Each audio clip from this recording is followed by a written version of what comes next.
ബാങ്കിന്റെ വാതിൽ കാണാത്തവർക്ക് പോലും ജപ്തി നോട്ടീസ് അയച്ച അങ്കമാലി അർബൻ സഹകരണ ബാങ്ക്. വാഹനാപകടത്തിൽ പരുക്കേറ്റ് അരയ്ക്ക് താഴെ തളർന്നയാൾക്കും ക്യാൻസർ രോഗിക്കുമാണ് 25 ലക്ഷം രൂപ അടയ്ക്കണമെന്ന് കാട്ടി നോട്ടീസ് അയച്ചത്.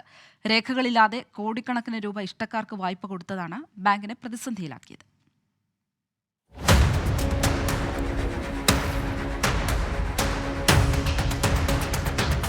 കോൺഗ്രസ് ഭരണസമിതി നേതൃത്വം നൽകുന്ന അങ്കമാലി അർബൻ ബാങ്കിൽ നിന്ന് 25 ലക്ഷം രൂപ തിരികെ അടയ്ക്കണമെന്നാവശ്യപ്പെട്ട് ഒരു ഇടപാടും നടത്താത്ത ആൾക്ക് ലഭിച്ച നോട്ടീസിന്റെ പകർപ്പാണിത്. ഇങ്ങനെ 300-ലധികം പേർക്കാണ് ബാങ്കിൽ നിന്ന് ജപ്തി നോട്ടീസ് പോയിരിക്കുന്നത്. തങ്ങളുടെ പേരുപയോഗിച്ച് വ്യാജ ഒപ്പും മറ്റു രേഖകളും തയ്യാറാക്കിയാണ് ബാങ്കിൽ നിന്ന് ആരൊക്കെയോ ലോൺ എടുത്തിരിക്കുന്നതെന്നാണ് നോട്ടീസ് ലഭിച്ചിരിക്കുന്നവർ പറയുന്നത്. ഞാൻ ഏകദേശം ഒരു 20 വർഷമായി. എനിക്ക് ഒരു ബൈക്ക് ആക്സിഡൻ്റ് ആയിട്ട് സ്പൈൻ ഇഞ്ചുറി ആയിരുന്നു. ഞാൻ തളർന്ന് കിടക്കുന്ന ഒരാളാണ്. എൻ്റെ വീട്ടിലേക്കിപ്പോൾ എനിക്ക് അങ്കമാലി അർബൻ സഹകരണ സംഘത്തിൽ നിന്നും ഒരു നോട്ടീസ് വന്നിരിക്കുന്നു. ഒരു 25 ലക്ഷം രൂപ നിങ്ങൾ വായ്പ എടുത്തിട്ടുണ്ട്, അത് തിരിച്ചടയ്ക്കാൻ പറഞ്ഞു കഴിഞ്ഞുകൊണ്ട്. അതിൻ്റെ പിന്നാലെ എൻ്റെ അപ്പന്, അമ്മയ്ക്ക്, വൈഫിന്, എൻ്റെ അപ്പച്ചൻ്റെ അനിയന്, എൻ്റെ വീട്ടിൽ മൊത്തം 5 ആൾക്കാർക്ക് 1.25 കോടി രൂപ തിരിച്ചടയ്ക്കാം, 25 ലക്ഷം വെച്ച് തിരിച്ചടയ്ക്കാൻ പറഞ്ഞു കഴിഞ്ഞുകൊണ്ട് നോട്ടീസ് വന്നേക്കുന്നു. എൻ്റെ പേരിലൊരു 25 ലക്ഷം ലോൺ വന്നിട്ടുണ്ട്. അത് എവിടെ നിന്നാണ് വന്നത് എന്താണെന്ന് എനിക്കറിയില്ല. അർബൻ ബാങ്കിൽ നിന്നാണ് വന്നേക്കണത്.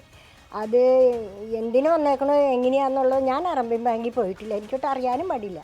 അർബൻ ബാങ്ക് എവിടെയാണെന്ന് പോലും എനിക്കറിയില്ല. സഹകരണ വകുപ്പ് ഉദ്യോഗസ്ഥർ നടത്തിയ പരിശോധനയിലും നടന്നത് വൻ തട്ടിപ്പാണെന്ന് കണ്ടെത്തിയിട്ടുണ്ട്. ഒരു സർവീസ് സഹകരണ ബാങ്കിന് ആകെ നിക്ഷേപത്തിന്റെ 70% മാത്രം ലോൺ കൊടുക്കാൻ അവകാശമുള്ളപ്പോഴാണ് അങ്കമാലിയിലെ ബാങ്ക് 90%-ലധികം ലോൺ കൊടുത്തിരിക്കുന്നത്. 102 കോടി രൂപയാണ് ബാങ്കിന് ഇതുവരെ തിരിച്ചു കിട്ടാനുള്ളത്. അങ്കമാലി ബാങ്കിന്റെ ഭരണസമിതിയിലുള്ളവരും കോടിക്കണക്കിന് രൂപ ഈടുവയ്ക്കാതെ വായ്പയെടുത്തതായും കണ്ടെത്തിയിട്ടുണ്ട്. ഉദ്യോഗസ്ഥരുടെയും ഭരണസമിതിയുടെ നേതൃത്വത്തിൽ നടന്ന തട്ടിപ്പിൽ സാധാരണക്കാരുടെ പേര് പോലും ഉപയോഗിച്ചിരിക്കുന്നത് അന്വേഷിക്കണമെന്നും തട്ടിപ്പുകാരെ ജയിലിലടയ്ക്കണമെന്നുമാണ് നാട്ടുകാരുടെ ആവശ്യം. കരുവന്നൂർ സർവീസ് സഹകരണ ബാങ്ക് മാതൃകയിൽ തന്നെയാണ് അങ്കമാലിയിലെ അർബൻ സഹകരണ ബാങ്കിലും തട്ടിപ്പ് നടന്നിരിക്കുന്നത്. 100 കോടി രൂപയിലേറെയാണ് തട്ടിപ്പിലൂടെ പുറത്തുപോയിരിക്കുന്നത്.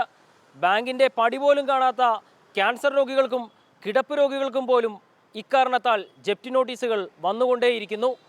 തട്ടിപ്പ് നടത്തിയവരും തട്ടിപ്പ് പണം സമ്പാദിച്ചവരുമെല്ലാം സുരക്ഷിതരായി പുറത്തു നടക്കുന്നു. ക്യാമറമാൻ മുഹമ്മദിനൊപ്പം ശ്യാംകുമാർ, 24 കൊച്ചി. 24 അഞ്ചിന്റെ വജ്രത്തിളക്കം.